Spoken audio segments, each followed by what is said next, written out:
As he entered the house, he heard sounds. Sounds he knew well, but hadn't expected. The reason for his early homecoming didn't matter. He was just home. He opened the door. John. It's not. Leave it. He took a step forward and Pumper started to recoil. John grabbed him by his thinning hair and yanked him back. I want to destroy you, John said quietly, looking him straight in the eye. Lift your chin. You can't hit me. I'm going to sue you. Screw you, lift your chin. A calm, even tone. Not a hint of the anger that lurked beneath the surface. I swear to God I'll sue you. Do you know who I am? You think I care? Pumper slowly lifted his chin, grimacing, thinking he could take it. John grinned and pounded his fist. Several times. Oh my God, John, what did you do? Brett? Brett, I have a lot of questions for you. But not right now. I have to leave so I don't do to you what I did to him. I just want to make sure this concept gets to you. Screw you! His voice was soft, quiet, and threatening. John didn't yell when he was angry. His voice went soft, a trick he'd learned in business. When he spoke softly, people had to concentrate to hear him. John, do you even know who he is? Her eyes widened, her mouth hidden by her hands. I'll tell you the same thing I told him. Do you think I really care? How the hell could you do that? In our bed? You shit stain. Screw you, 100 times screw you. John turned and walked down the hallway, hearing Maggie begging him to stop and talk to her. Leave me alone. John walked out the front door, got in his pickup truck, and drove to the nearest liquor store. With a bottle of bourbon, John parked in the back parking lot of the Walmart and, sipping the bourbon straight from the bottle, watched the traffic. The phone rang, and he disconnected the ringer with a glance at the screen. The phone was vibrating. Maggie was trying to reach him. He ignored the call the first 3 times, as well as the messages that came in the form of text messages. Finally, coming to the conclusion that he wasn't going to get any peace until he figured this out, he did answer the call. Hello? John, where are you? Come home so we can talk. We need to get past this. It's destroyed? You mean Brett? No, he woke up a few minutes after you left. He got mad, made a bunch of threats about what he'd do to you, and left. That's good to hear. Did you have fun with him again? No, never mind, I don't care. John, how could you ask me that? Despite what I observed, I can't imagine how I could ask that question to the whore I married. I must go now, don't call again. John, where are you? He disconnected and went back to chatting with John Barleycorn. When he woke up the next morning, he felt the brokenness and pain that comes after sleeping in a pickup truck. He thought about going to the hotel only after he felt too ill to drive. In a way, he'd decided that a hotel bed was too good, that he needed more torture. He felt like shit. His mouth was dry and tasted gross. He needed a coffee and a piss, and not exactly in that order. Looking at his phone, he realized it was 7:30, and grunting at the pain in his neck, he climbed out of the truck and headed to Walmart, buying a pair of jeans and a new shirt for work. He made it to the office and changed in the truck. Sitting down at his desk, closing the office door, he looked at his phone again. There were 37 messages, 20 emails, and 3 missed calls, all from Maggie. Bob walked into John's office and waved his hand in front of his face. What the hell is this? Are you drinking it or bathing in it? Smells like Maker's Mark 2019, such a good year. John smiled for the first time. Bad day yesterday, even worse night. He hung his head. Shit. What's up, buddy? Is Maggie unhappy about something? If you show up smelling like that, she'll be even more pissed off. Screw Maggie. John looked at Bob. You've never done that, have you? You're kidding, right? Yeah, I did. Right before you ripped my damn head off and dumped the body in the ocean, he said sarcastically. What's the matter? You know I got back early. Wasn't supposed to be back until Friday, right? She was in my bed when I got there, for crying out loud. He threw his head back with a groan of pure misery. In my bed? Oh, shit. Are you sure? Stood in the doorway in shock for a minute or two. Took a look. He held out his hand, showing the abrasions where the pump's teeth had cut his skin. Beat the shit out of him. Oh shit, someone from the law firm? Don't know who he is. He wasn't answering questions when I left. In a soft voice, Bob asked, Did you destroy him? Unfortunately, no. He's going to come after me, that bald bastard. It would have been better if you had destroyed him, a crime of passion, but now if you destroy him, it's a premeditated crime. You're going to get fried. I know, I just can't handle this person. Shit, I loved her. Why? The anguish in his voice was painful to hear. I gave her everything she wanted, loved her more than I thought possible. Shit. Why? A lone tear rolled down his cheek slowly and unhindered. Have you asked her? No, I don't want to talk to her. You'll never get answers if you don't. I know, I don't want to know the answers. Screw this. I need to disappear for a while. You're leaving here? We've worked so hard to make this place a reality. We've been working on it since we graduated. Don't give up. I can't afford to buy you out. We'll figure something out. We have time. I'm getting on a boat this afternoon. I'll call you when I get there. John, wait, where are you going? I won't know until I get there. I'll call you when I get there. Keep paying my salary, and when you think it's getting unfair, call me and we'll work something out. Cell phone will be on if I'm in range. I'll keep working on the design, just from the boat or something when I get settled somewhere. I'll send you my new bank account number for direct transfer of money as soon as everything is ready. John gathered the things he felt he should need and walked back to his truck. After quickly stopping by the bank, setting up the new account, picking up the starter checkbook and quickly writing a message to Bob, he drove it to the marina. As he made his way down to his berth, the dock was humming. Down deep was a small 33-foot Grady White yacht, 11 feet 6 inches wide. The cabin was small but spacious enough for him. He bought her with an upgraded 560-gallon fuel tank. She was fast and saw a lot, but the two Yamaha 350 motors definitely pushed her around the water.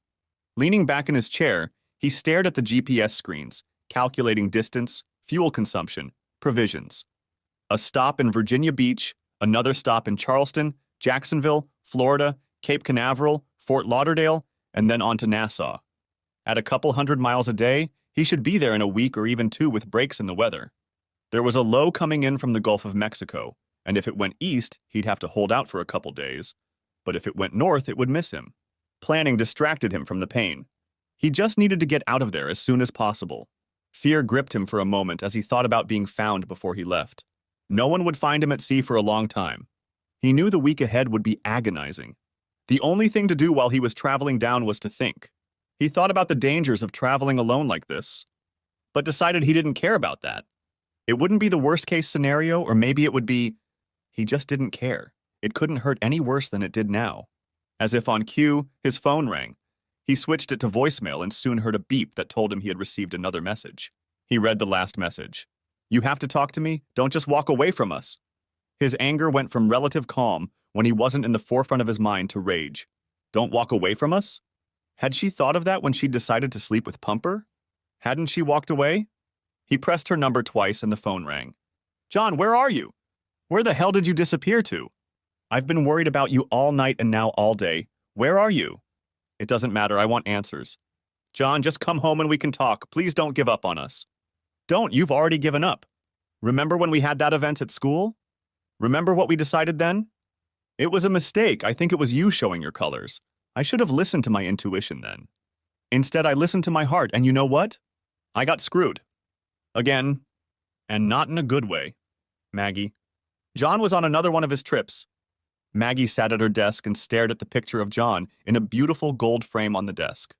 Tanned in a t-shirt, holding that awful fish with the most wonderful smile on his face. Marlin. The muscles in his arms stood out, not huge but strong, like ropes under his skin. He was always out fishing or traveling for work. She'd traveled with him a few times, but he always went to places like Mountain Home, Arkansas, Monroeville, Alabama. She went with him when he went to Mexico, thinking she would sunbathe in a hotel while he worked, but he went to some shithole in the oil fields 40 miles north of Guatemala. She was miserable the whole time, so that was the last time she traveled with him. She knew she was a bitch even then, grumbling while he was out in the oil fields helping to sort out equipment that did something to the drilling mud. He'd come back every day exhausted from the 100-degree heat, and she'd made him go to parties with her. He didn't want her to work, but she needed something to keep her busy. She went to law school for a couple years and got her degree, but she didn't want to study hard to pass the exam, so she got a job as a paralegal. Lawyers were so exciting. Their big cases, lawsuits, document after document that piled up on their desks. The phones were constantly ringing. The environment was so energetic, she found it exciting. She had enjoyed that energy for 10 years now. She was called into the office of one of the junior partners. She was well-built. She had worked hard on herself and knew how to hold her own. She knew that looks and personality made for interesting cases and good work. Not that she did it all by herself, but there were enough hints. The fact that she had brains was a definite advantage. Maggie, we have an interesting case that's being fast-tracked. It's a land deal whose use permit requires city approval. I need someone willing to work overtime. We have to get it done in time for the City Planning Commission meeting. Are you interested? Sounds interesting. Where is it? Just outside of Washington, D.C. in Maryland. The zoning is correct, so we won't have to fight the county, just the city for a building permit. It's going to take quite a bit of time. I could use your help. Interested? Sounds like fun. She really didn't realize how she'd gotten here. Late hours at the office for a few weeks, then they decided to go out to dinner, first to a deli, then to a nice restaurant, then to a club. Dancing was a fun activity, a nice vacation. John was out of town again. Monday through Thursday, he was due home Friday afternoon. She knew the dance wouldn't pass the marital test. Brett had her pressed against him, and it was exciting when she realized the man wanted her. It wouldn't hurt to give him a little push, would it? We can't do that, Brett. We're married, but not to each other. Brett, no, please, not here, please. John. He checked the weather. It was calm enough to get to Virginia Beach, and there, away from here. Rudy's Bay wasn't too bad. If he refueled there, he could get to Charleston on the next leg and avoid Oregon Bay in North Carolina. Food on board after a quick trip to the grocery store, one last glance at his phone, he shut down the engines, pulled the ropes, and stepped out of the bay. He looked back at his truck. He liked that one, and he felt like he was leaving it, the way one leaves an old friend.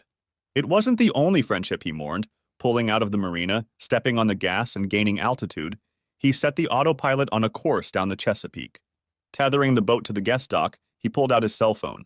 54 texts, 30 emails, and 5 more calls from Maggie, and he decided he had to deal with it. John, where are you? You have to listen to me. This doesn't mean anything. You're talking about our marriage, of course. It wasn't a question. No. It was just sex. It didn't mean anything. It meant you were a liar, that I couldn't trust you, and it meant our marriage was over. Is that what the connection between us meant? Nothing. When did it start? John, please come home, please. We need to talk. I'm not coming home. I'm coming to you. Where are you? Gone where you won't find me. You left town? Where did you go? Away. You tore my heart out. I can't bear the thought of you. John's voice broke. Aha, screw you, don't call me. I'm dead to you. Live your life. I'm leaving. John, please, please talk to me. Please don't go, God, please. Bye, Maggie. Have a happy life. Maggie. Let's go where we feel more comfortable, baby. John's gone and Barb's not expecting me. Let's go. You know this has been a long time coming. Maggie was shocked, but got up when he pulled her along and followed him to his car. During the short ride to the house she shared with John, she reached into her bag and checked her phone. It had been ringing while she was dancing. It wasn't the first time this had happened, but this time she felt fear. An anxiety rose up in her that she had never felt before, and she began to doubt again. She began to get angry. What was he waiting for? He's on the road all the time, going fishing when he's home in season. Screw him. He'll never know. I'll do it once. Put it out of my mind. I'll put it all away in one night and never again. John will never know. As soon as she put the key in the door, went straight upstairs to the bedroom. She woke up at 11 o'clock. Brett, no, we can't do this. It will never happen again. Come on, Maggie, you can't say you didn't like it. Shut up, Brett, it won't happen again. Maggie, now that I had it, and don't forget you gave it up willingly, I don't know how I could work with you if I never got it again. You do realize how this will affect your work, right? If I let the partners know I can't work with you? Brett, what would it take for that to happen? Am I locking myself into this forever? I'm going to leave first. I don't love you, I love my husband. He would destroy both me and you if he found out. Please don't take my husband away from me. Please. Now she was openly crying. I'll tell you what, one more trip, then I'll go back to the office and think it over. If I decide I need it, I'll let you know. We'll see what happens. You damn bastard! John. What the hell had I done? Why wasn't I good enough? I loved her so much I'd do anything for her. What did he have that I didn't? Low water had passed through the south and was due to hit the coastal waters tonight. He decided it was better to lay low than risk something going wrong and having to weather the storm in a dead boat with 7-foot seas and other unpleasantness. He jumped off the boat and went to the provision store where he bought a folding chair with a cushion. It had Marlin embossed on the back and he set it up in the cockpit, sat down and watched the people passing by.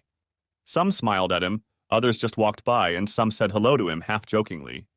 He couldn't get the image of the pumper out of his head. The story of his and Maggie's love affair, the movie he didn't want to watch but started anyway. Image after image flashed before his eyes, like the verse of a song where you can only remember 2 or 3 lines, but they play over and over in your head, threatening to rip his heart out again. He remembered the first time he saw her laughing in the student center. There was a small bar with food and she was sitting at a few tables. She was so full of life, almost too thin, in a halter top and jeans. The recessed light fixture above her table reflected light on her hair, so shiny, so silky that it caught his attention. Her hair seemed to be a hologram, changing with the light falling on it from different angles. Beautiful white teeth, crooked enough to know that God had blessed her with them and that they didn't come from the dentist's office. Her blue eyes stopped on him, light blue, ice blue, and John felt a chill as they briefly glanced at him. Her smile faded as she looked up at him, then grew again as she waved her hand at him. He smiled, nodded, blushed, and looked away. He started to gather his things. No way, John, she's no match for you, John thought to himself. He had to walk past her to get out. He looked at her and she looked at him. Hi. Hi. Cute and shiny. She's so damn cute and he's so not brilliant. Hell, not brilliant, but not creepy either. I hope she remembers me in an hour. That must happen to her a lot. He knew he'd remember her for a long time. A few nights later, he was standing at the door of the frat house, people coming in and out, the keg was full to the brim. Hey, I saw you the other day at the Gull's Nest, right? He turned and looked and realized it was her. Yeah, I think so. Why didn't you say hello? Yeah, I said hi. Damn, that sucked, he thought. But you didn't stay and talk to me. Why? I don't know you, I've never seen you before. I didn't think you'd be interested. He hated to blush, he knew she could see that. You don't talk much, do you? Not really. You know, you're making this hard. You're very direct, you know, he said, smiling. I know, it's an art. She flipped her hair back with her hand, posing with her leg bent and laughing. John fell in love with that laugh again, and decided he would do almost anything to hear it again. She's out of my league. It's stupid. If I don't leave right now, I'll get my heart broken. Well, I should probably get going. I have a test tomorrow and I need to study for a couple more hours. Wait, what are you studying? Engineering. I have a test tomorrow on thermodynamics. I don't even know what thermodynamics means. I like engineering because it has rules, and rules can lead you to all sorts of things. You just have to be creative in learning them and maybe apply them a little differently than others to get things done. I try to apply rules and trends to life in general. It helps me understand things. I'm not quite sure what you're getting at. She smiled, looking at him expectantly. Here's the point. If I look at you from across the room in the middle of the day, like that time, you're at least a 9. If you're smiling, you're a 9.5. And if you're laughing, you're a solid 10. And me, I'm a 5, maybe a 6 on a good day. She laughed. The only dating rule I've been able to figure out is to never date someone 1 or 2 levels above you. If the gap is bigger, the lower rung will suffer. And I'm just one of those people. Come on, you don't really believe that, do you? Absolutely. Take us, for example. I worship the ground you walk on, and am convinced that the only reason you don't walk on water is because you didn't want to get your shoes wet. You'll recognize that I'm obsessed with something like school or projects I'm working on. It's not up to me, it's just who I am. I know that. He smiled at her, and she found his smile cute, almost boyish, like he had a secret that only he knew. I'm also absent-minded and rather sloppy. No, not really, I just have a very high tolerance for mess. He smiled again, blocking out the noise of the party. You'd start smiling less and not laughing at all. Then some great guy would find you, and you'd think about the fact that maybe you deserved better. Every time you'd look at me, you'd be convinced you could be better, and it wouldn't be smug. He smiled at her, and she raised wide, icy blue eyes to him. Don't look at me like that, it's distracting. She laughed again. Self-confidence is defined as confidence that outweighs skill, but you definitely have what it takes to do this better than I do. So it's definitely not self-confidence, but as you go on, you've distracted me again. For days, weeks, or maybe even years, this story will develop. You will end up disliking me, perhaps even hating me, and I will leave with a broken heart. Perhaps we should just skip to the end. It's a lot less painful. You're crazy. You know that, don't you? She said, laughing. Well, in my mind, I just had a relationship with a beautiful woman, and we got through the whole thing, and you never once scolded me, and we parted as friends. Anyway, have a good day. Have a happy life. He pushed off the door jamb and turned to leave. He leaned over and whispered in her ear, "Goodbye, my love," and walked away. She stood, stunned, frozen, and watched him make his way through the crowd and out of the building into the darkness. Coming out of her trance, she tried, but couldn't make it through the crowd fast enough to catch up with him. When she popped out the door and looked both ways, he was nowhere to be seen. 2 days later, he was sitting in the student center reading a textbook, and she, a bubbly blonde, walked up to him. "Hi, Mindy, this is my ex." We were very happily married for a while, and then he lost his confidence and left. Hi, X. Hi, Mindy. He doesn't even know your name since you weren't married. Mindy said it with a look like she understood the joke, but wasn't sure about it. Well, we might as well have been. What's your name? If I'm going to pine for a lost love, I should at least know your name. John. Maggie. She reached out and shook John's hand, contradictorily, with a firm grip and the softest hands John had ever felt. They started talking, and when they looked up, it was getting dark, and there weren't many people left in the student center. Mindy had gone somewhere. Neither of them noticed it. Thanks for spending time with me, Maggie. Have a good weekend. I'll be looking for you around. John, if you asked me out on a date or something, I'd probably say yes.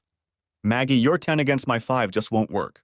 John, you know that ratings aren't just based on looks. Is that really the only thing you're interested in about me? And by the way, you're definitely above a 5 in looks.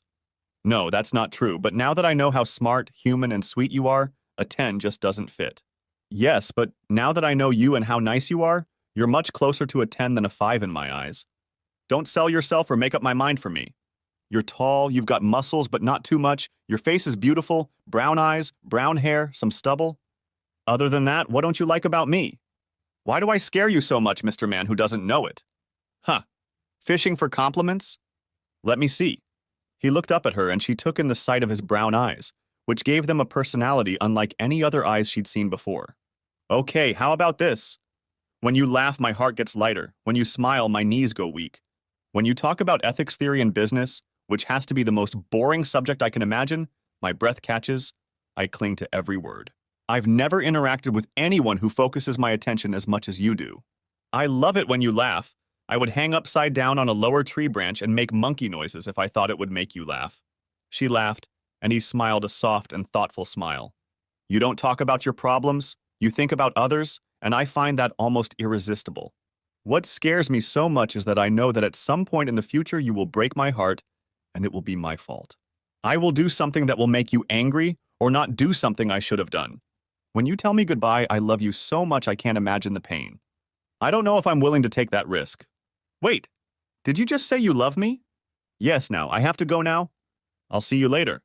John, wait, she called out as he crossed the room and headed for the door. Please don't make me beg. I'll beg if I have to, but please don't do this to me. Just meet me tomorrow for dinner wherever you want. I agree, please? He hesitated for a moment, then shook his head as if he was about to do something he knew he shouldn't.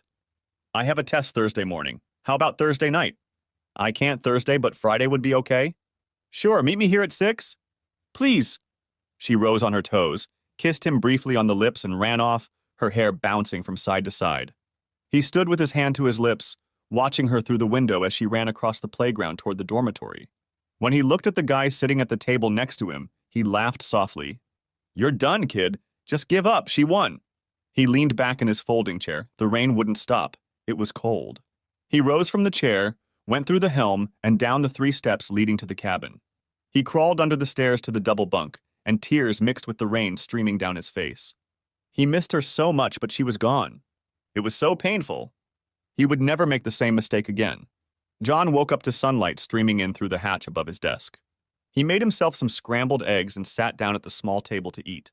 He used to love sitting here with Maggie, and then he started to remember how much it hurt. Damn bitch. He looked at his phone and realized he had to call the boys. He had a message from each of them. He really wished they weren't involved in all of this. He had 2 sons, Jimmy and Sid. Jimmy had just graduated from college and was working part-time as an intern for financial companies over the summer. John didn't really know what he was doing, but he knew he was trying hard. The guy called the day after he graduated from college and said he didn't need the monthly payments anymore. He wanted to stand on his own 2 feet. Sid was a scholar and was going to study for many more years. He was working on his doctorate. I think he had enough for another 3 years or so. He arranged for the company he worked for to pay his salary, tuition, and books. He had to work there for another 3 years after graduation, but financially he was provided for almost everything and got a big salary. He loved the sea as John did and enrolled in the ocean engineering department. John had always teased him about spending so much time learning that shit rusts in salt water. The thought of that brought the first glimmer of a smile in days. Hey Sid, I saw you called. Hey Pops, where the hell have you been? I decided to take a vacation. I'm off traveling. Mom's going crazy, Dad. What the hell happened? You don't need to know, buddy. Just know that things were bad, and I need to get away for a while. Mom wants to know where you are. Yeah, and I know you'll tell her if I tell you, so I won't tell you. Please just stay out of it. I'll stay in touch. Dad, what the hell did you do? Didn't do anything. Just know that I'm out of town and I'll be in touch as soon as I get where I'm going. If you need anything your mother won't give you, call me. I'll be in touch for a few days, so leave a message if I don't answer. You're on a ship, aren't you? Did you sail north or south? Yes, I sailed north or south. I have to run, I'll call you. Love you, Daddy. Love you too, Sid. Jimmy's call was predictable. Dad, where the hell are you? What have you done?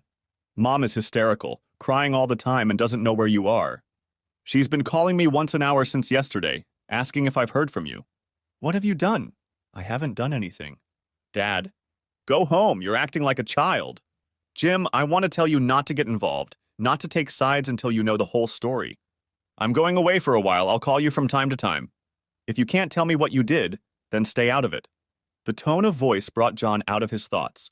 The anger that had always been under the floor ever since he'd watched Pumper siphon off money burst to the surface. I'll say it again, Jimmy. Don't take sides until you know what this is about. Once you understand, then you can take sides, and the dust will settle wherever it wants to. Mom said you're traveling and she thinks you have a girlfriend. I'm traveling for work so she can have the clothes she wants, the house she wants, the damn car.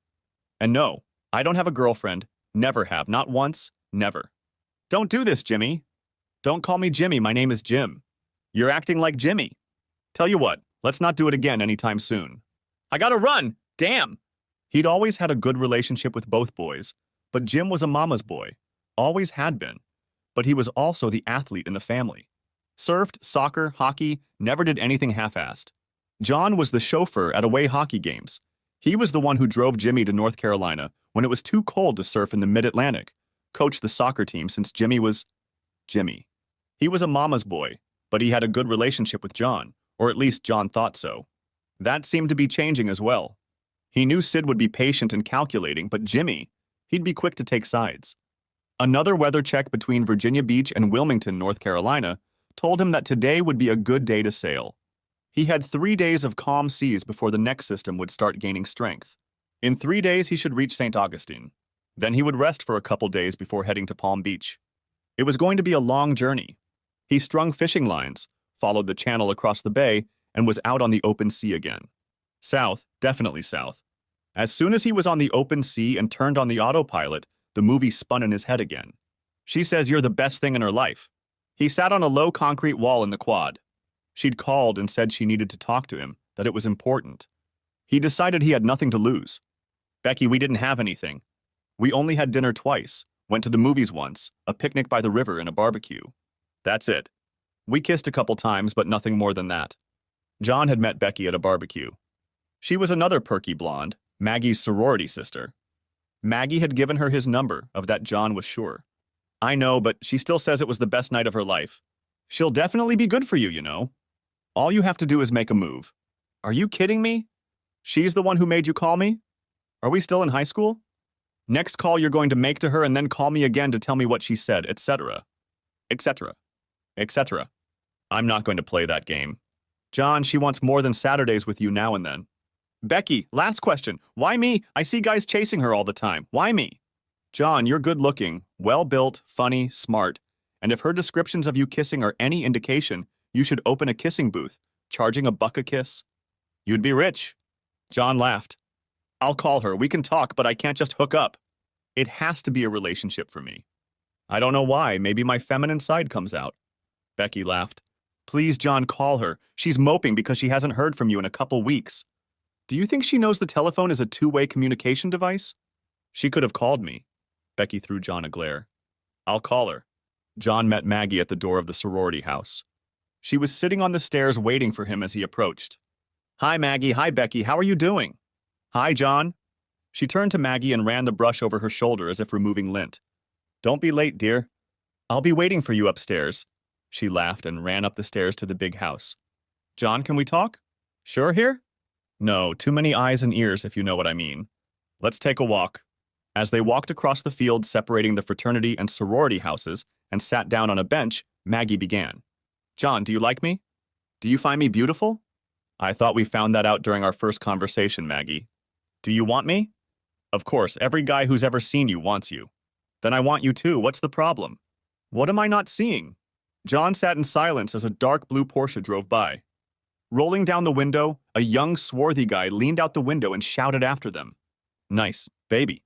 Come on, baby. Let's go for a ride. John smiled and she gave the guy the finger. That's the problem, Maggie. Every guy who's ever looked at you wants you. Sooner or later, I won't resist. I'm old-fashioned. I'm not just dating. I want a relationship that will lead to something. I just don't see how we can handle the pressure of your looks. I need exclusivity. It's just something I need. I'm not competing in matters of the heart. It's either right or wrong. It's not a competition.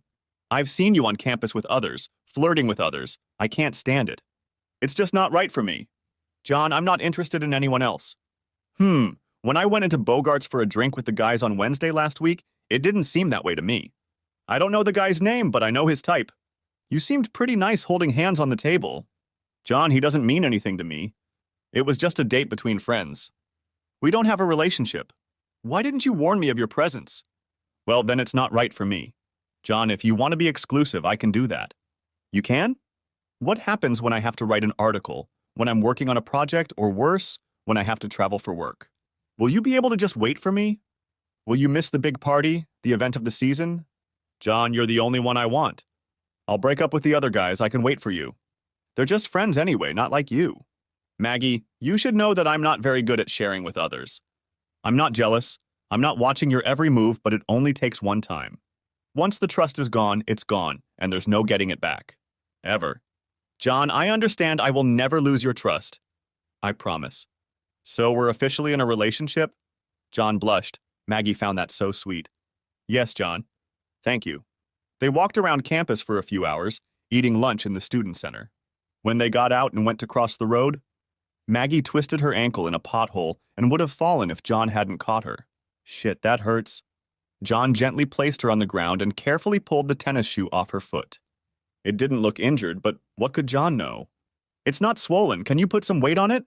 Let's get you to the emergency room. It's near my apartment, not far from here. John picked her up in his arms, put his arms around her neck, and carried her. A couple hours later, after claiming a mild sprain and advising her to stay as far away from her as possible, they walked out. She waddled a bit, and John carried her to his adjoining apartment. He carried her up the stairs, putting her down only to put the key in the lock. He put her on the bed. Shit, thought John, coming back to the present moment as the boat bounced on the waves of the intensifying sea. He looked at his GPS and saw that he was almost east of the bay. He eased off the throttle a little, turning west toward the bay. His eyes struggled to focus through the tears. A horrible thought came into his head. I wonder if it was like this with her the first time she was with Pumper. The pain was almost physical, and the anger flared with renewed vigor. After refueling the boat, he pulled into the parking lot he'd rented for the night, went downstairs and got a folding chair. He sat down on the deck, placing the bottle of whiskey at his feet. A good drinking session was as good as it got. John was too green to head out the next day, so he just lay on the yacht. His phone kept vibrating, but he didn't touch it until it had traveled across the table to the edge. Each time it vibrated a little harder, and the next ring would invariably send it to the floor. It was surprisingly fascinating, like watching an ant walking down the sidewalk. Hello? John, where are you? Why don't you want to come home so we can talk? She just rushed into the argument. Without even saying hello. It's not my home anymore. I don't live there anymore, and I'm not coming to your house again. John, please!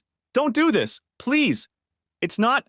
Don't say that, Maggie. It didn't mean anything. It was just one time. I didn't mean it. It just happened. It was just one time. It was just one night. All the other bullshit excuses and reasons. I hate being a cliché. Don't lie to me anymore.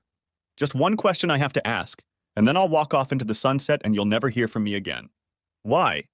John, please. I love you. Please, can we forget about this? Maggie, remember when we first started dating, you had that date. You told me you were breaking things off with Tim and had to see him again. That's not what I saw then. That's not how I feel now. That was bad, but this is worse. You broke our trust, or at least my trust in you. I gave you a second try and it took you a while, but you blew it. Now answer my question before I hang up for the last time. Why? John, it's not what you think. It was a mistake. That's the first true thing you've told me. It was definitely a mistake. It ended our relationship, our marriage, the happy home our children remember. John's anger continued to build at the same rate as the discomfort in his stomach. Haven't I always given you everything you wanted? A house in the country, a car, clothes, jewelry. I thought our life was pretty good, you never complained? And now I find out it wasn't good enough. He heard sobs in the receiver and continued. It's not you, John, it's me. Screw you. Why? Maggie, just answer me this question. Why? If it's not because of me, then why? John, just come home. Tell me where you are and I'll come to you, please. Can we just sit and talk? No, I need to know why. I don't know, John, it just happened. If we can't find out why, how can we avoid it in the future? I'm done. Finished. Goodbye, Maggie. Please understand that this is goodbye, not goodbye, not goodbye to seeing you or talking to you. It's just goodbye. No, John, he heard, looking at the phone to press the end button. Not misery, not anger, but just... He would never forget those agonizing days, the first few days of their relationship. He should have seen it coming. She'd told him she was breaking up with the others. God, how many had there been? The movie spun in his head again. Him sitting in the sun, a glass of water in the cup holder beside him. First he heard her laugh. She was standing next to Tim, throwing her head back and laughing, holding onto his hand. Her beautiful smile, he didn't expect he'd never share it with anyone else. But the way she looked at the guy told him this wasn't the empty relationship she said she had with the others. John had a choice, stay in the shadows or make himself known. Unable to be shy, he stepped out of the shade of the tree he was standing under. Hi, Maggie. The look on her face told him all he needed to know. They promised to be exclusive. She'd confessed her love to him over 2 weeks ago. This didn't seem exclusive. John, this is Tim. Nice to meet you. Tim extended his hand. John didn't reciprocate. He almost felt sorry for Tim. He obviously didn't know anything. I'm sure it was good to see you, Maggie. John turned and walked away. He wanted to punch and hurt, but he couldn't do it. John, wait. Sorry, I don't have time. Maggie stood in indecision. She was going to break up with Tim, but she hadn't decided yet. She could feel her face turning pale and fear stirring in her stomach. Honestly, she was going to break up with Tim, who stood looking back and forth at her and John as he turned the corner of the building and out of sight, and she realized it was her she was trying to convince. Who was it? Asked Tim, uncertainty written all over his face. It was John. That's what I wanted to talk to you about. What do you mean you wanted to talk? He's my boyfriend, I guess. Then why are you here with me? I wanted to tell you face to face. Maybe over dinner. I don't blame him for being mad. Bye, Maggie. Tim, wait. John went to the library and tried very hard to study, but nothing was working. He knew it was useless, but he tried anyway. Finally, he gave up and went home. Hey, you're here. That girl you were talking about is trying to reach you. She's calling about every 20 minutes. The phone rang as if on demand. I don't want to talk. What should I tell her? Tell her I'm not here and to stop bothering you. What did she do? Run over your dog? Cruel person. Hello? A brief hesitation. No, he's not here. I was told not to expect him today. I don't know where he is. I only know he's not here. John heard her reply from across the room. Shit. Ray hung up the phone and smiled at John. Let's go get a drink. Tell old Ray all about it. I'm buying the first 3 rounds. You're on your own from here. Ray pulled John into his bed late at night. He'd heard enough about St. Maggie tonight. Once John got his load on, he started talking about how he met her, how he spent time with her, how he went to the movies, what he liked about her. I mean, pretty much everything. And then went on to his whining until his speech became slurred and his mind stopped thinking. Ray was glad he'd finally calmed down. It couldn't cure everything, but sometimes a good drinking session could cure a lot of things. John left campus after the exam. He spent the week at home hanging out with his mom and dad. His dad was the one who got him into yachting. His dad sailed and had a great 32-foot Nicholson yacht. John fell in love with the sea, with the wildlife, with cruising after dark, with the light trails of dolphins chasing the boat at night. He fell in love with the night sky near the shore where the stars were so bright. He lay on his back and just watched the stars move across the sky. He lamented that he couldn't share this with Maggie. Maggie was waiting for him when they pulled into the yacht. How did you find me? I didn't want you to. I went looking for you, and when Ray tried to explain to me that you were gone, I saw an envelope on the table addressed to you. I went to your house, but only your mom was home. We spent the whole day together. I told her what happened. Finally, she said you would be back on shore today, so I went to the nearest wharf and waited. She didn't tell me where to find you. I got here at 7 in the morning, but I was so afraid I had missed you. She told me not to expect a warm welcome. She said you don't open up often, but she knew something was bothering you. It's not like you to drop out of school like that. She was right. I don't want you here. Why not, John? I told you I was backing out and I told you it would take some time. Did you sleep with him? Why are you asking me that? No, I didn't sleep with him, John. Well, not this time. I'm not a virgin and you know it. We said we were in an exclusive relationship and that's the way it is.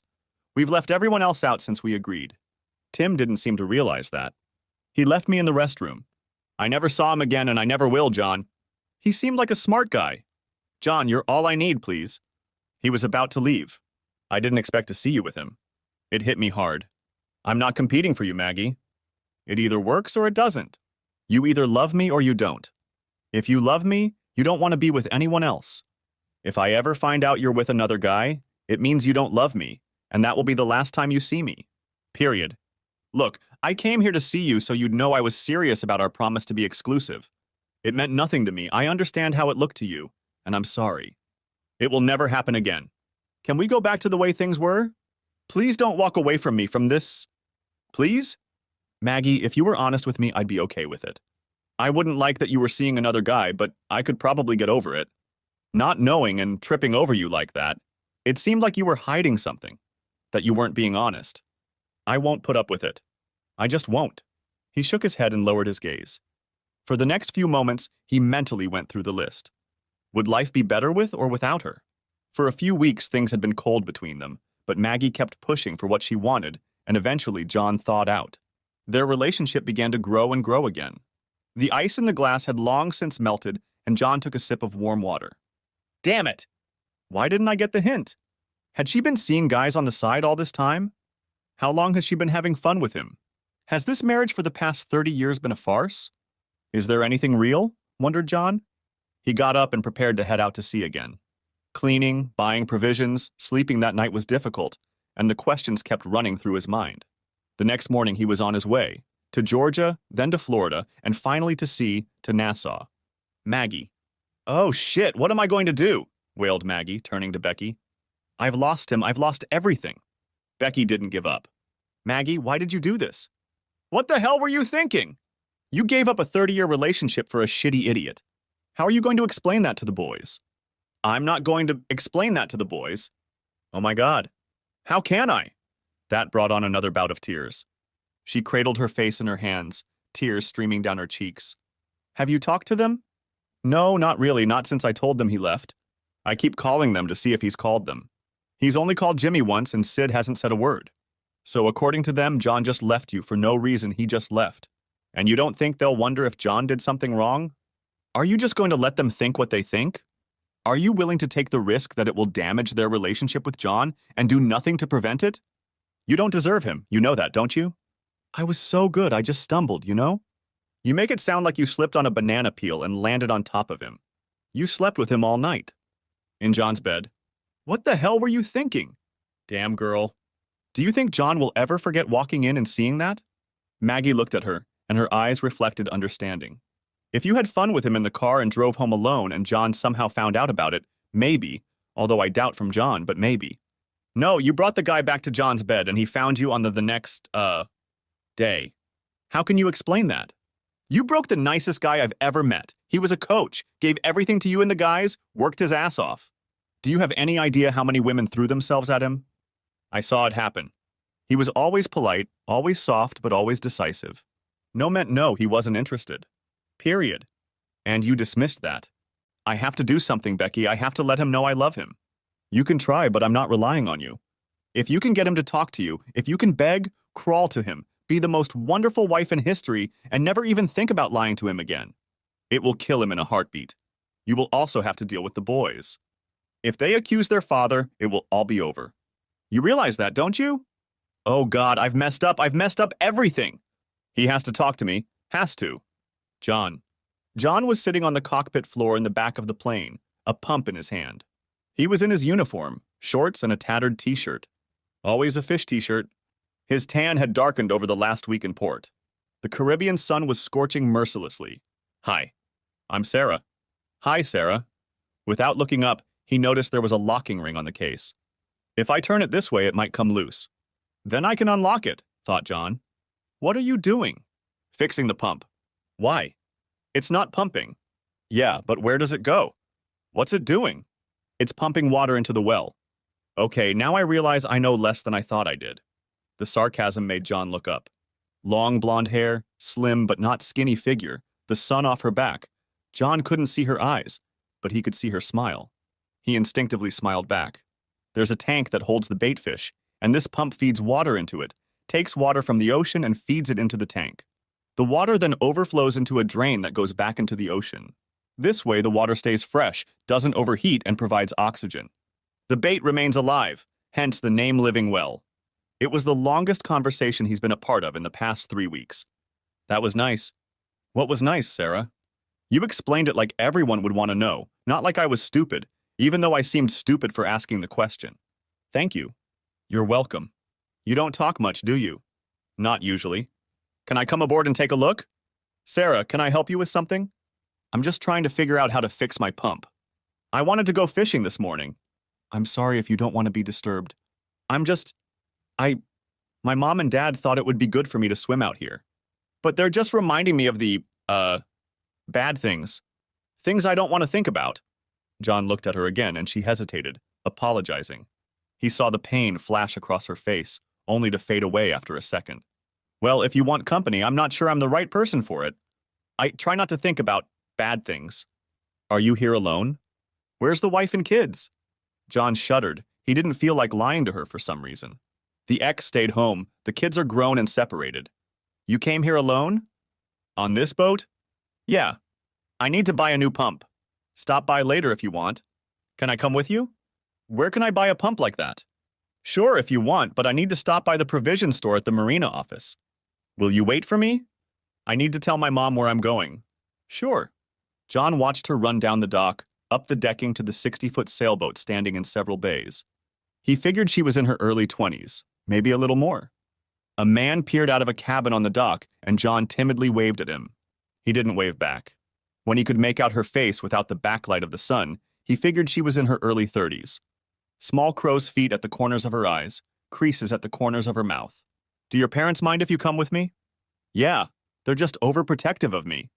I didn't go through the best of times before we came here. I'm sorry. They walked in silence down the dock, the steel drum music growing louder as they approached the marina office. There was a tiki bar with a sandy floor. A few people were sitting at the bar watching the steel band play. John asked Sarah, "Would you like a drink?" That would be nice. Are you sure you don't mind? Do you have time? Yeah. I haven't talked to anyone for a couple weeks now. It's just me and Down Deep. I'm stuck on this damn boat with Mom and Dad, couple of centuries. Not exactly what I need right now. What do you need right now? A glass of white wine. John smiled at her. They sat at a table away from the bar in the hustle and bustle of the steel band. The afternoon breeze was just beginning to pick up, dispelling the stifling summer heat. So, John, how long have you been here? What's your story? Let's figure out why they are, to quote you. Couple of the century and why it pisses you off. I went through a rough divorce and my parents decided I needed to get away. They decided we'd come here, rent a boat, and get away from our problems. She laughed, musical, melodic, and sad at the same time. Her teeth were dazzling white and her eyes were a soft green. What's wrong with that? They seem to care about you. A bad divorce and I'm stuck on a ship with two people who've been in love with each other since I was 18. It just reminds me of something I'll never have. I love them, you know. Very, very much. I just wish Daddy could sail or hire a captain who could... I don't know what to wish for. I thought I had it all. I had a good job. I thought I had a good marriage for 20 years. I had a house with a white picket fence, a kid in college who was doing well, and one night it all came crashing down. It was all over in one night. A tear rolled down her cheek. I'm sorry to dump it all on you, John. I'm sorry, I have to go. Sarah, please don't go. I understand you more than you can imagine. There's no way she's old enough for all this to have happened. It just can't be, thought John. I've been alive for almost 30 years and it all came crashing down in 15 minutes. It was during the day, not at night, but the result was the same. I left and never came back. Oh, John, I'm so sorry. Are you divorced now too? No. Didn't go through that process. Have you talked to her? What happened when it happened?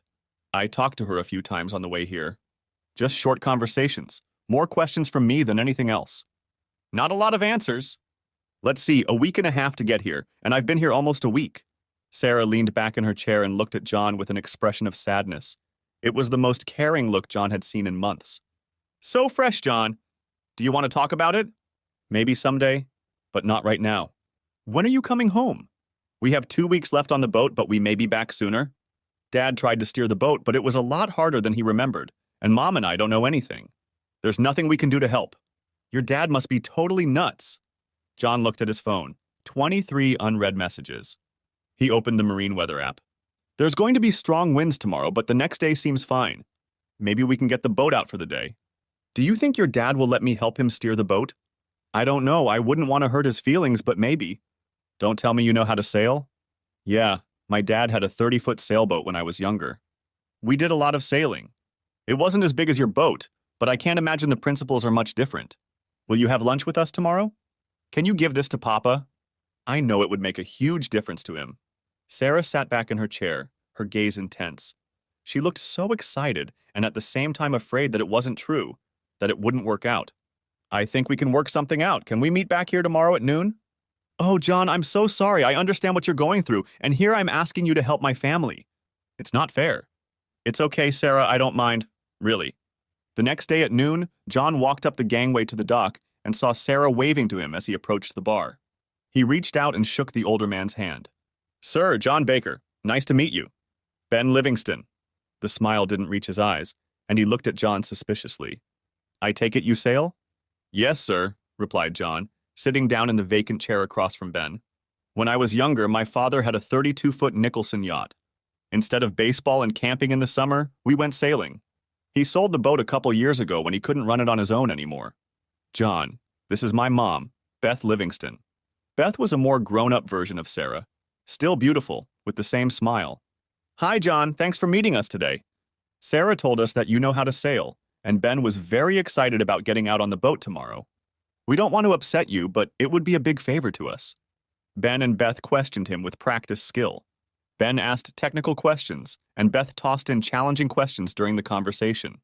Back at Down Deep, John realized that they knew a lot more about him than he was willing to share.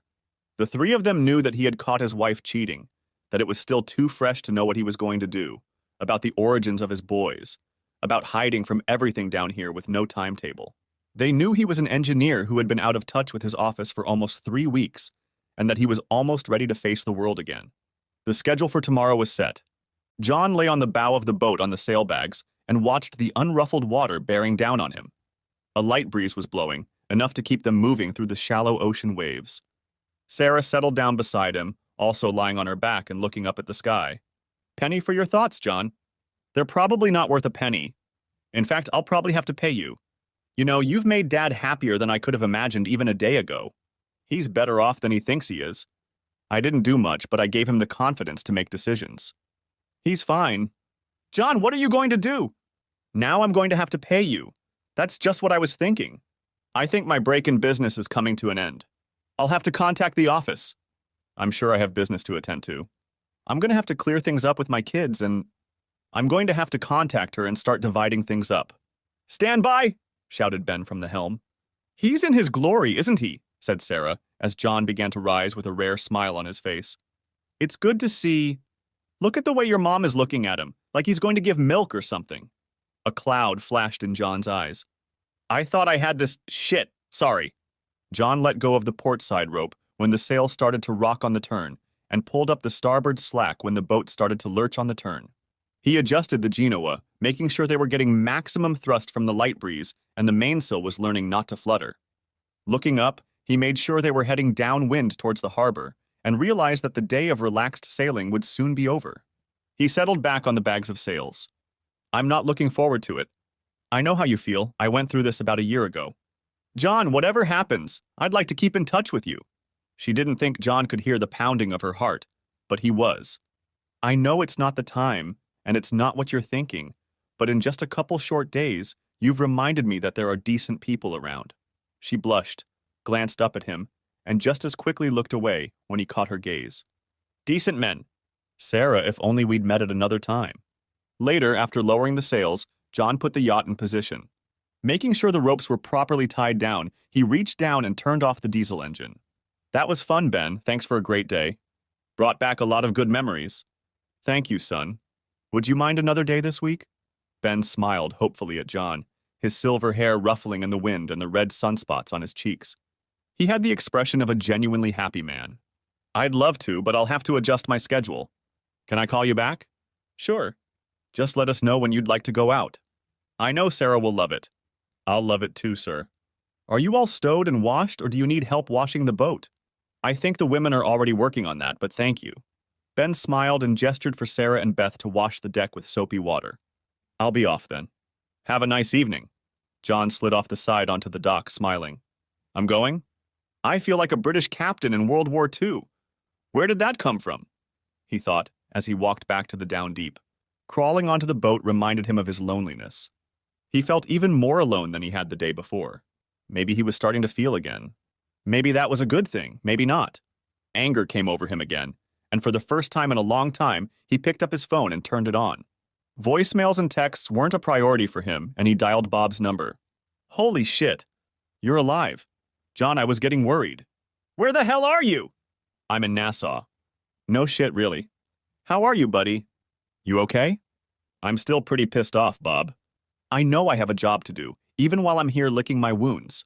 Yeah, John, we've got a problem with Alexander's account. They have a valve and elbow that keep failing. They want a new design to fix it. Can we move the valve or eliminate the elbow or something?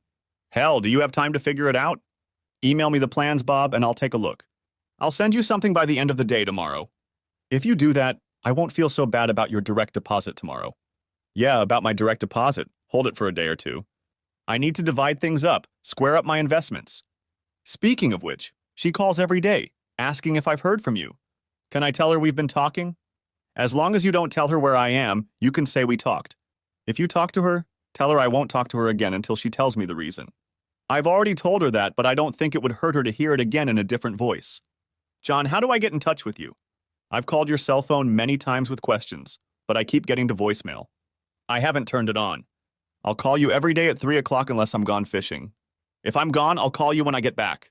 John and Bob spent over an hour discussing the various projects in progress from equipment startup to maintenance. They discussed the normal day-to-day running of the business, personnel issues. It was a normal conversation, and the normality of the call only struck John after he hung up. Dad, where the hell are you? This isn't funny anymore. Mom is furious.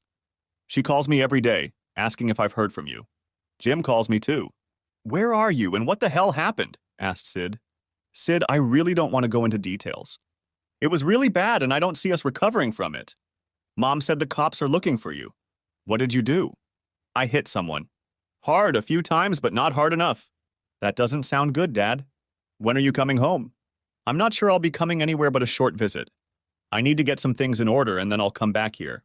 And where is that, Dad? Not in the village. As soon as I get things settled with your mom, I'll tell you and you can come visit. Jimmy's furious too. He said your last conversation didn't go very well. He's very angry and wants to know what you did to Mom. She won't tell us, just cries a lot. He'll get over it and so will she in time. Come on, Dad, just tell me what's going on. Please? Just realize that I'm fine and I'll be back soon. I'll let you know when I get there. Maybe we can have dinner or something. Kristen will be happy to see you too, Dad. Tell her I said hi and I'll call her in a week or two. John ended the conversation, pulled out the chair he'd bought on the way over, and uncorked a new bottle of whiskey. John woke up to Sarah tugging on his arm. Come on, John! You need to go to bed. You shouldn't be here. Not right now. I'm not a good person. Bullshit. Get up, go to bed, and we'll talk in the morning. You know you're beautiful, don't you? In your condition, everyone is beautiful. Not everyone. Sarah smiled as John rose uncertainly and stumbled down the 3 steps to the cabin. She laid John on the bed, pulled the covers over him, and kissed his forehead when the first snore sounded. We'll talk in the morning, John. She watched him for a few minutes before getting up and quietly descending from the boat. John woke up trying to count how many hangovers he had experienced recently. For some reason, that number was very important to him at the moment. John, get your ass out of bed. Come on, I've got some eggs and bacon for you. John stumbled back to the stairs and Sarah laughed. You did it better last night. Yeah, about last night. Was I an asshole? If so, I'm really sorry. You told me I was beautiful and that you loved me. If you meant it, that's fine. If it was bullshit, then, yeah, you're an asshole. Oh shit, I'm sorry. I mean, yeah, you're beautiful, but John, I'm kidding. Relax, but I'm going to make you talk to me this morning. Can you dim the sun? It's awfully bright. John covered his face with his hands, rubbing his red and watery eyes. It's good for you, vitamin D and all that. So, John, what's wrong? You really want to know my full and shitty story? Shit, pardon the language. You're going to miss it for now. Yeah, I want to know what's eating you up inside, John. Keeping it all inside is not healthy. You know, I caught her cheating with someone, her boss at work. You say caught? But what does that mean? Heard her talking? Saw her somewhere? Found a check? No, I walked in while they were doing it. It's a sight I can't forget. Oh, shit. What did you do? I hit him 3 times as hard as I could, looked at her, and left. And have you talked to her since then? I talked to her a couple times on the way here. I told her I wouldn't talk to her again until she told me the reason why. She didn't answer that question, so I haven't talked to her since. You look like you're in pain. Can't you stop thinking about it? You drink yourself into oblivion every night. I loved her, Sarah. Loved her with all my soul. I cherished her. Your use of the past tense seems awfully final. No chance of reconciliation? None.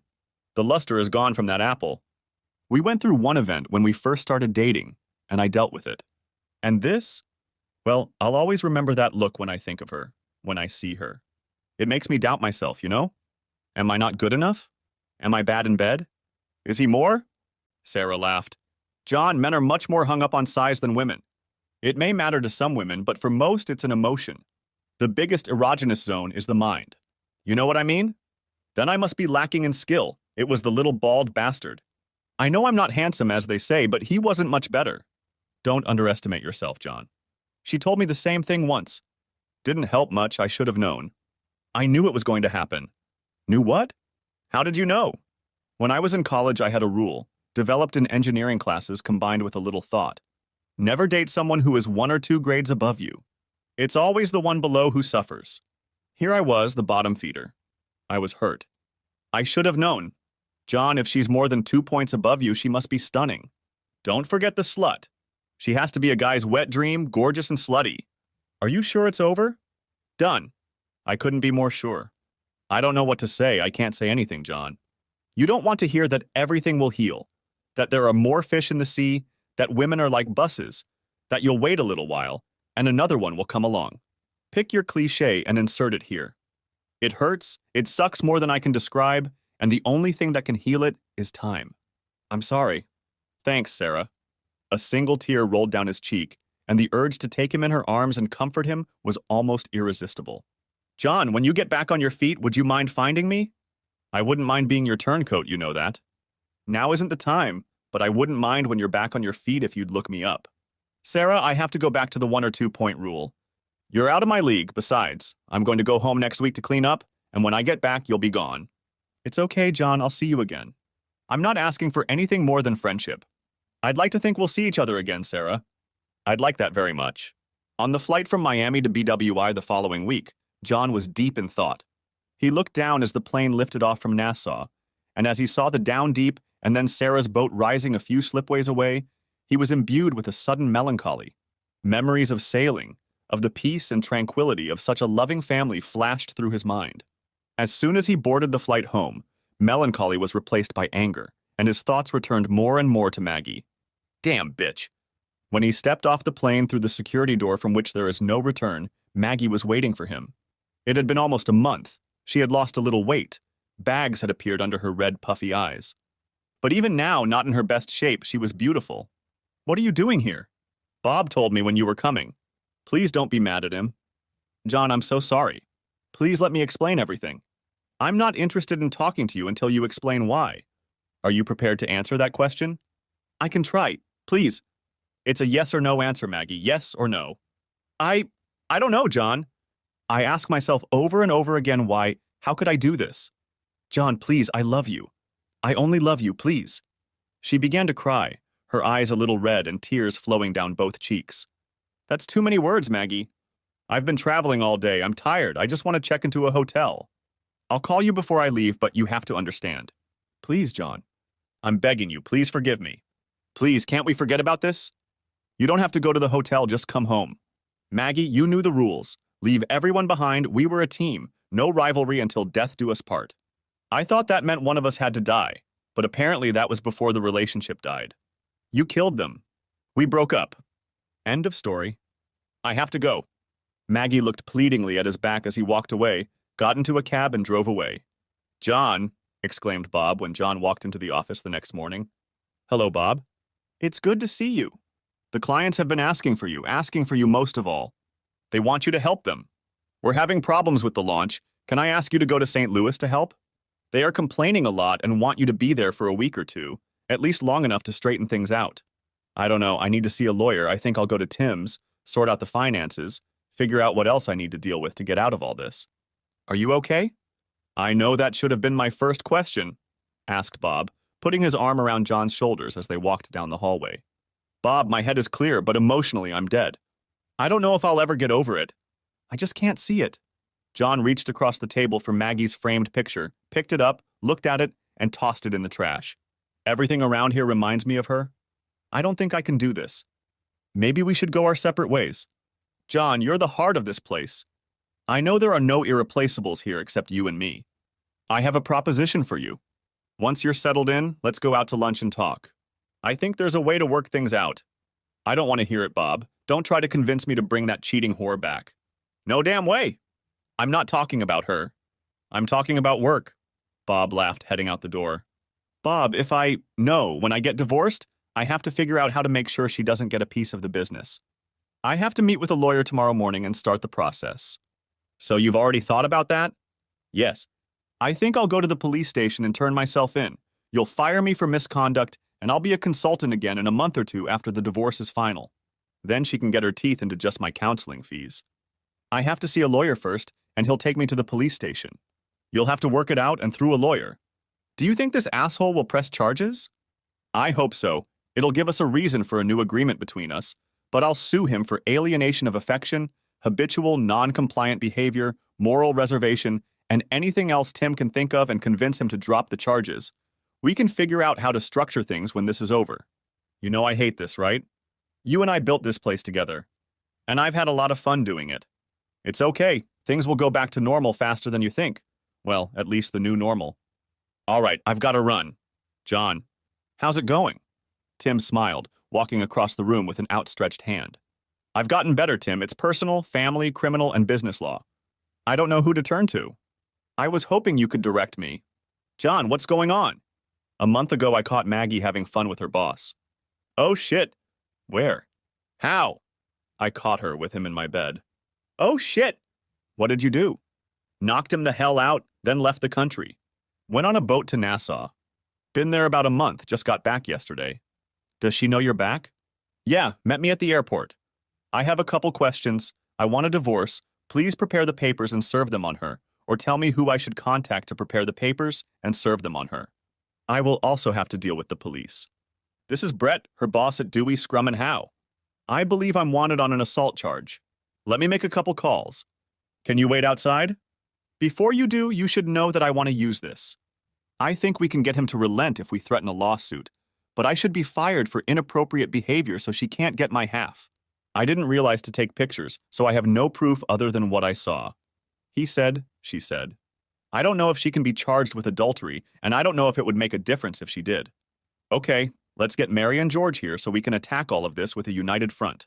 I don't know how I'll be able to afford it. What do you need for the fee? John, don't worry about it now. We'll get it all sorted out. It's the story of my life, all in uncertainty. I hate it.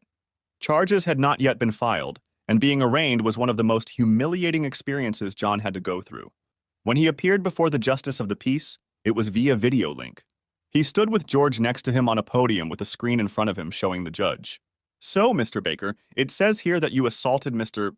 Brett Gunaris, striking him several times in the head and face. How do you plead guilty?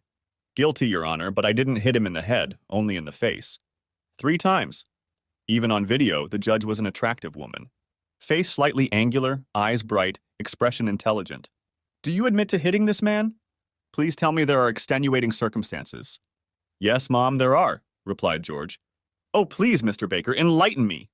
I don't mean to be disrespectful, Mom, but they were in the middle of... George interrupted. In flagrante delicto, Your Honor. Thank you, George. Yes, Mom. They were in a phlegmatic position. I think. John smiled. What do you mean, Zim? If it means they were doing it in my bed in my house, that's correct. A hint of a smile appeared on the judge's face. And you decided to hit him?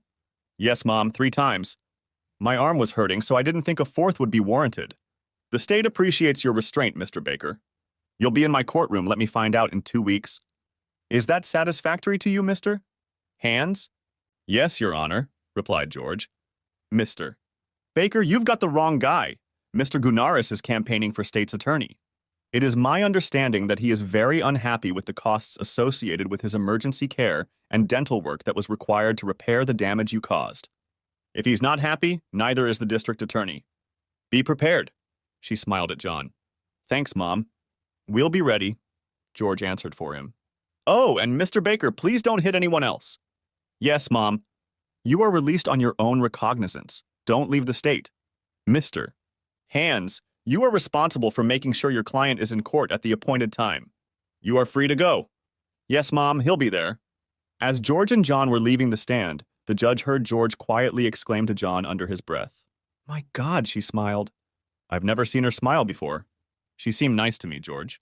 She's never been called nice before, John, and the emphasis is on never. More like hung Harriet. That will be interesting. The next day, John received the termination papers by courier, stating that the partnership had been dissolved on moral grounds due to his arrest and pending sentencing. He took the letter to Tim's office and threw it away. Now there was really nothing left for him to do but wait. The yacht was still in Nassau. He was not allowed to leave the state, and he was unemployed. He drove to the bay in a rented car and sat on the shore and watched the water rise and fall until it was so dark that the water was no longer visible. The next day at 11 a.m., as he sat in his hotel room, the phone rang. Hello? John, please don't do this, please. Maggie, I told you I don't want to talk to you again until you give me a reason. John, I didn't mean for this to happen. It just happened. We were working and we went out for a drink, then we went dancing, and then we just happened to be here. Maggie, do you have any idea how much this hurts? You ripped my heart out of my chest. The only person I knew I could trust, the only person I could talk to whether I was proud or embarrassed, the person who never judged me. I thought we'd grow old together, play with our grandchildren together. Shit! John slammed his hand on the hotel room table.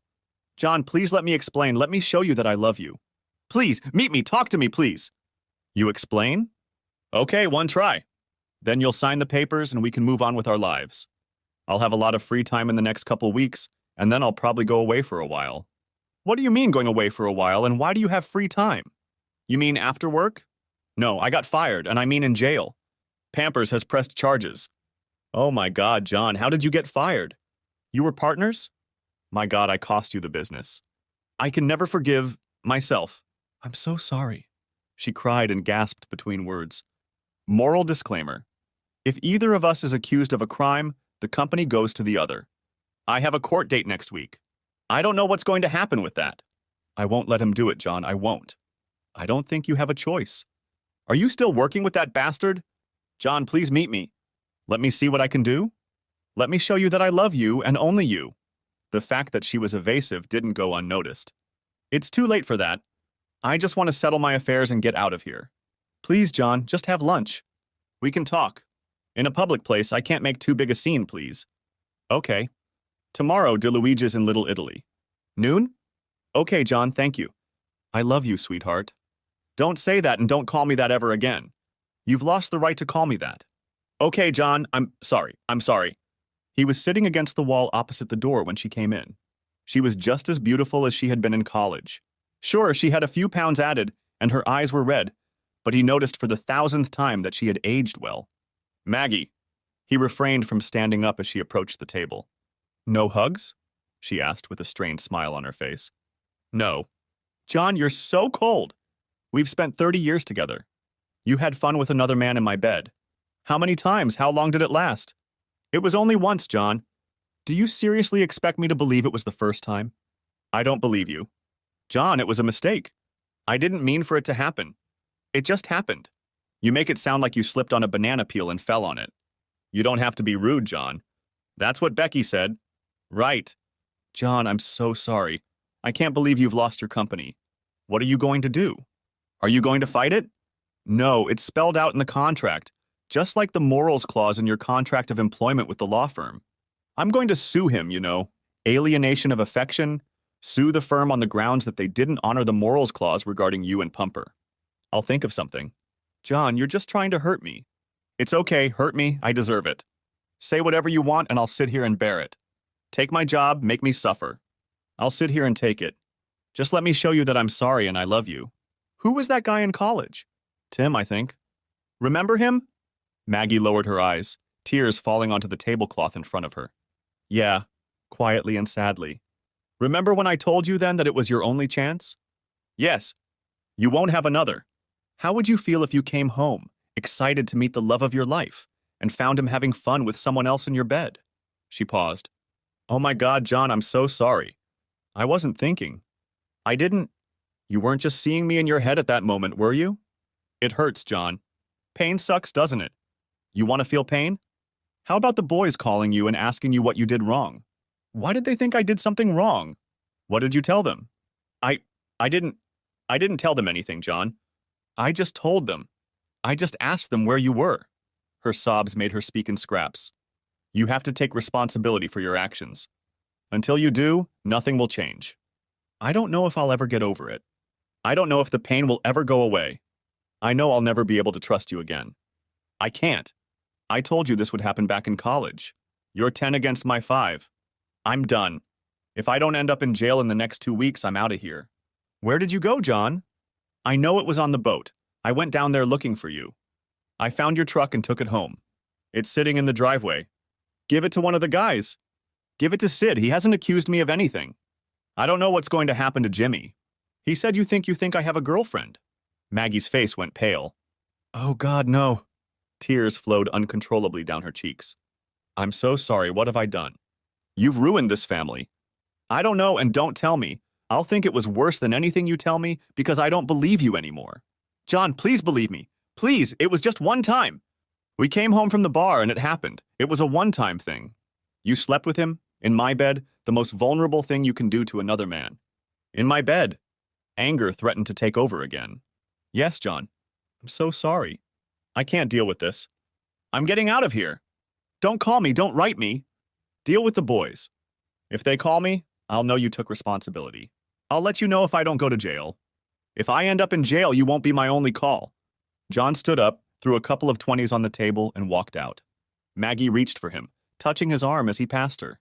When he interrupted the touch, she lowered her head to the table. Mr. Baker, the judge said, I see that you have taken responsibility for your actions. I see that you're driving a little fast, but otherwise you haven't broken the law. She was going over the papers on her desk, a wooden platform made of a light polished wood that John couldn't identify. It wasn't oak or pine. She raised her eyes to him standing in front of her. Do you have any statements to make? Anything you want to say that will affect your punishment? Well, Your Honor, I'm sorry that my actions have brought us all to this place. Sorry for wasting your time. I wish I could say I won't do it again, but I can't promise. If I caught my wife, he looked at George. In debauchery? The judge smiled as George whispered to him, Flagrante delicto. Yes, that's right, flagrante delicto. I'd be inclined to hit him again. I promise I'll do my best to restrain myself. Mr. Baker, are you working? Working, Your Honor, but I was fired from the business because of the morals clause. I couldn't be arrested.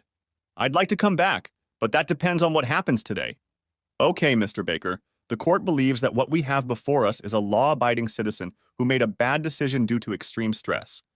I'm going to treat this case as a PBJ, Mr. Baker. Do you know what that means? I'm sorry, Your Honor, I don't know.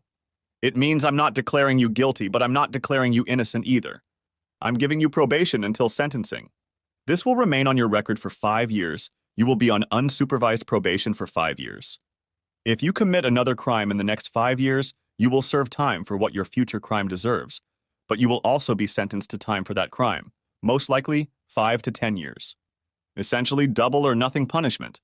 Do you think, Mr. Baker, you'll be able to behave yourself? Yes, Mother, Your Honor. It will help me restrain myself if I ever find myself in this position again. Your attorney will have papers for you to sign. You are free to go. Thanks, Mom. John turned to leave, took one more look at the judge, who smiled at him, and left the room. The lawyers, John and Bob, sat at the table. I can't believe it, John. I've never seen her so easy on anyone before. I've never seen PBJ charged with assault. This is the first time you've been here. How will this affect our plan? How do I protect the business from Maggie? John, we can just take our chances. Just go back to work. If you don't, we may not have a business left to protect, said Bob. I'll keep working for the business. Tim, what if I go back to Bob as any other employee, not as a partner? We'll run the business, and when this is all over, Bob can promote me to partner, and we'll work as before. I think that could work, John. Let me go over the partnership agreements, see what provisions there are. In PBJ, you're not convicted of a crime, but I'm not sure you don't stay a partner. We have to do things by the book. Has she signed the papers? No. Not yet. Bob, I'm going back to Nassau. I'll work remotely and figure out how to get her to sign the papers. I may head to St. Louis next week or the week after. Are you sure, John, that you don't have a way back? No. I'm done. I just want to go. I want to move on with my life. John was walking down the wharf pier toward the Down Deep, looked down and saw the hole in the water where Sarah's boat was moored. For a moment, he was overcome with melancholy as he realized that she had disappeared from his life. He loved sitting and talking to her, and he would cherish the memories of the boat ride with her parents for the foreseeable future. She was proof that there were good, loyal women in the world. Maggie. She watched John walk out of the restaurant with her head down and felt his pain like a boulder on her chest. She found it hard to breathe. Her hands were shaking. She wanted to take him in her arms, lay her head on his chest, and just hold him tight. She wanted to make it go away like it had in the past when he was struggling. She stopped in the middle of the parking lot, heading to her car as she realized that it was truly over. She would never be able to hold him again. She kissed John one last time she felt his warmth. Tears flowed in a steady stream from under her sunglasses. Mom, really? Are you kidding me? Asked Jimmy. You got caught getting laid? In Daddy's bed? She heard him exhale. Do you know where he is? No, I charged him, but he's not answering my calls anymore. I think Sid knows where he is, but he won't tell me. Mom, I'm so mad at you. Jimmy, I'm so sorry. I can't believe I did this. I can't understand why. I still love you, Mom, but I don't understand how you could do that to Dad. I'm just so damn mad at you. I have to call him. I need to apologize, too. I hope he takes my call. He's out of the country, Mom. He doesn't want to talk to you, and I don't think he wants to talk to Jimmy either. Sid answered the next call. Sid, please make him talk to me. Please make him give me another chance. Are you still working with this guy? Yeah, what else am I supposed to do? I've got bills to pay, a mortgage. Gah. Find another job, Mom, unless this guy means nothing to you and you're ready to leave this family. If you don't, the family will probably leave you. It's up to you.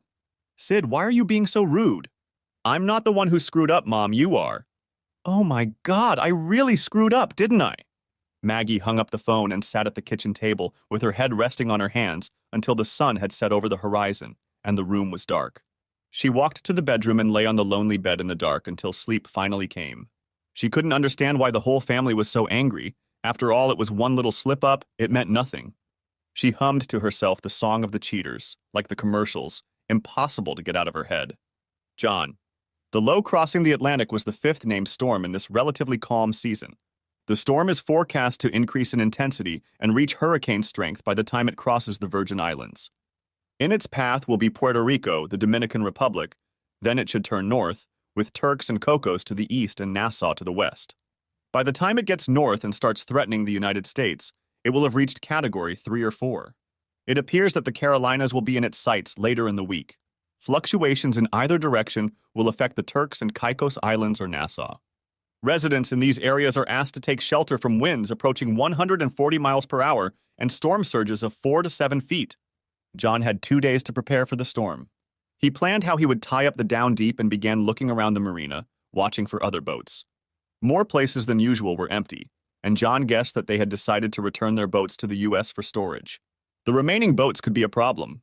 He grabbed the spare ropes he had aboard Down Deep and began tying the boats down. It was a struggle to accomplish 2 opposing goals. The ropes had to prevent the boats from colliding with the docks, but also be loose enough to withstand the storm's pressure. The marina workers met him at the dock. Hey, boy.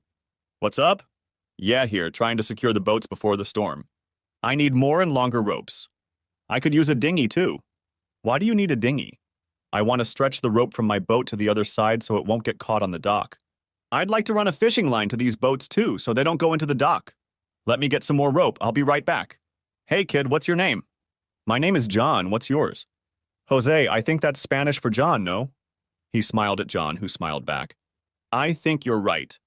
They shook hands and Jose ran off, bringing 5 more men with him when he returned with a wheelbarrow full of ropes, some old and some new, still with tags on them. For a day and a half, we tied the boats. The sky was blue and clear. There was no wind, but the sound of waves could be heard from the shore not far away. Singer, John, where will you live during the storm?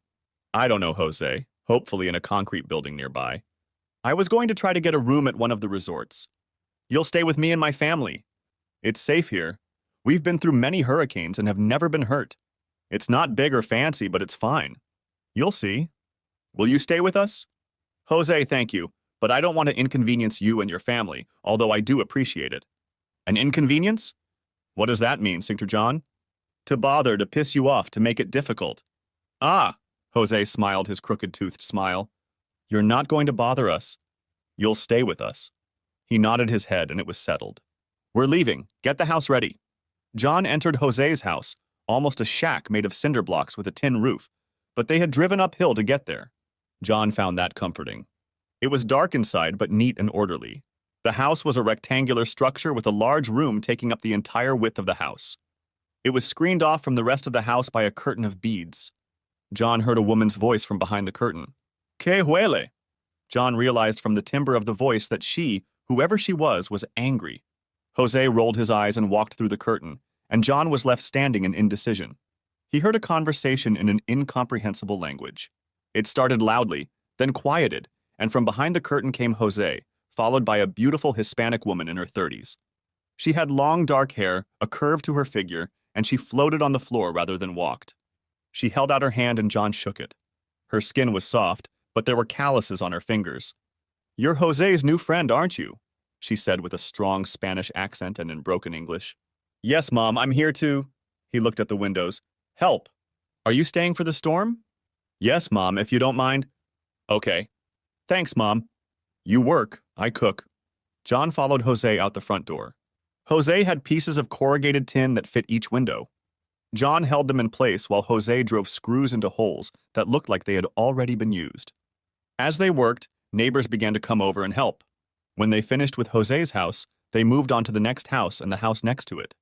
The sky was getting darker and the first storm clouds were coming. John was so busy that he didn't have time to call the boys or worry about Down Deep. He did what he could to give him the best chance of surviving the storm. When they got back to Jose's house, they settled into a pair of canvas and wood chairs on the wooden platform that served as a porch. The Hispanic woman brought 2 cold beers, handed one to Jose, the other to John, and then turned and went into the house. Not a word was uttered. Is she your wife, Jose? Jose leaned back and laughed at the top of his voice. No, John. My wife is dead. He made a serious expression and thought for a moment. She got sick. This is Hermosa, which means beautiful in Spanish. She is my wife's sister, my sister-in-law. She's very beautiful. A couple of men came over, sat on the porch steps, and accepted a beer from Hermosa. She smiled for the first time in John's presence.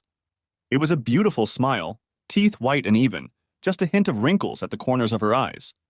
John sat and listened to the tone of the conversation between the men, not understanding the language except for a few phrases. He watched the sky and the few clouds that were approaching the island. He could have sworn he could see a curve. The wind began to pick up little by little, more than the light breeze he was used to, and he realized that a storm was fast approaching. He thought of Down Deep and realized he had done everything he could to protect the yacht, the boats at the marina, and the homes in the area. As he focused on the group, he saw that it had grown larger as darkness fell. As the rain began to fall, all the men got up and shook John's hand, thanking him. He guessed the response was de nada, but didn't know what it meant. One of the men hesitated while the others cleaned themselves up and was the last to approach John before he left. Thank you, Sister John, for helping us out today. You're a friend, aren't you? He smiled and shook John's hand. Yes, we are friends. You're welcome, Senor. John smiled and bowed slightly. A storm came, not as strong as predicted, but still strong. The power went out as John slept on the couch, and Hermosa stepped out from behind the curtain into the front room. The wind was roaring and John had trouble hearing her. She pointed to the couch and John got up and walked over to it. He smiled at her as she sat down. He put his arm around her shoulders, so small and fragile, and she snuggled into him as he hugged her. When there was a roll of thunder, she jumped up, and he realized she was scared. They sat like that for hours, and his arm went stiff, the tingling pinprick screaming at him to put his arm down. It's okay, we're safe, Hermosa. Her only reaction was to snuggle closer to him. Her breathing became even, and he realized she had fallen asleep. As the roar of the wind began to subside, he too fell into slumber. He woke when she jumped up and almost as quickly got up. She was looking at him with an expression he couldn't understand. Part anger, part kindness, part shyness. Her straight hair was disheveled and swooped over one eye. She was breathtakingly beautiful. Jose came out from behind the curtain, looked at the two of them, shrugged, and said, "¿Qué pasa aquí?" She launched into a long dissertation that he really wished he could understand. She was animated. Her hands flew into the air, but he didn't understand a word. He turned to Jose for clarification.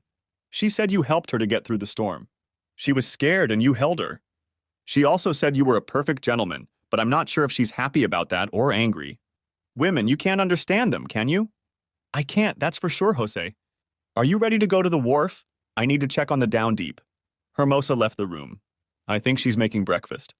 "Are you hungry, Senor John?" "We'll sit on the porch, okay?" John and Jose took 2 chairs to the porch, opened them, and sat down.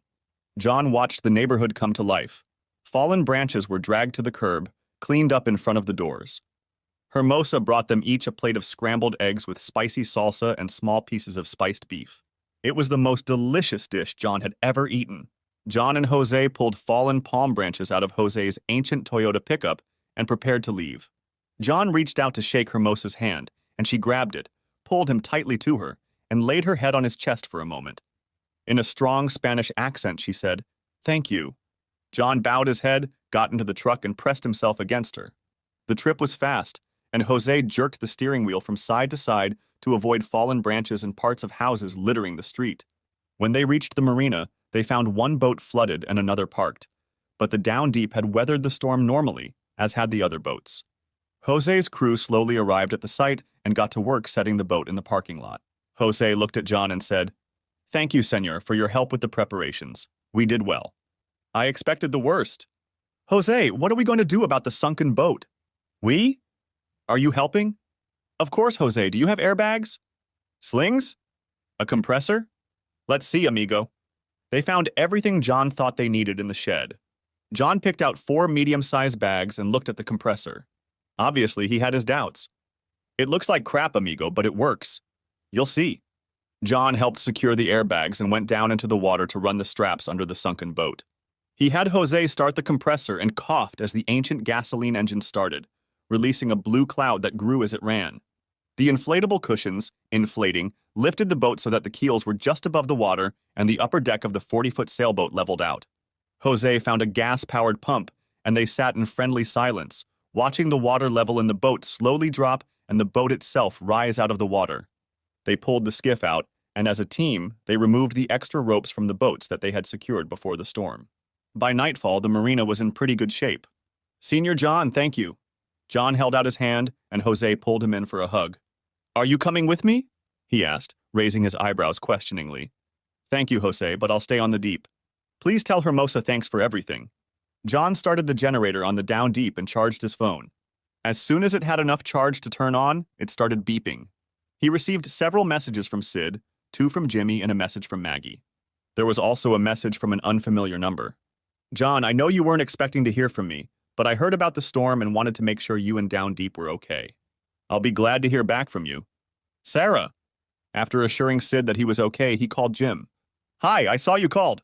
"Yes, Dad. Sid told me where you were. He was really worried about you." "Dad, I'm really sorry." "Mom told me what happened. I'm sorry I blamed you." "It's okay, Jim. I told you not to take sides until you knew the whole story." "I know, Dad. Can you forgive her? For the sake of the family?" "Jim, I can't. She's undermined my trust. I won't be able to do my job. I'll have to travel, each time wondering who she's with this time. I want to so badly, but I just can't." Maggie. "Oh my God, Becky, he's out there in the boat. I hope he's all right." "Maggie, I'm sure he's fine. He knows what to do to be safe. If anyone can get through this, it's John. What are you going to do with him?" There was a knock at the door. Maggie answered it. "Are you Margaret Baker?" "Yes." "May I see some identification?" "Oh my God, am I being served?" Becky. "He's really doing it. He's divorcing me." "You've been served, Mom." "I'm so sorry." Tears running down her cheeks, Maggie took the envelope and tore it open. She sank down on the couch, whispering, "No, no, no. Please, God, no. I lost it. I'm so sorry. It was just one time. It didn't mean anything." "Maggie, I'm so sorry, but it did mean something to John." 2 days after the storm, John was sitting on the deck with pieces of the pump in his hands in the bright sunlight. What are you doing? Fixing the pump. Is that a live well pump? John looked up and saw Sarah standing there in a pink and white striped shirt. Sarah, what are you doing here? He stood up and walked to the side of the boat next to where she was standing on the dock. I heard you had a storm here. I wrote you a message, but I never got a reply. May I come aboard? Please. Excuse me, let me get a chair. Where are you staying? I'm so glad to see you. I don't know where to stay yet. The hotels aren't all open yet, but I don't think there are that many people right now, and I'm sure I can find a room. I came here straight from the airport. I'm sorry, John, that was stupid. What do you mean, stupid? I thought you and hell, I don't know what I thought.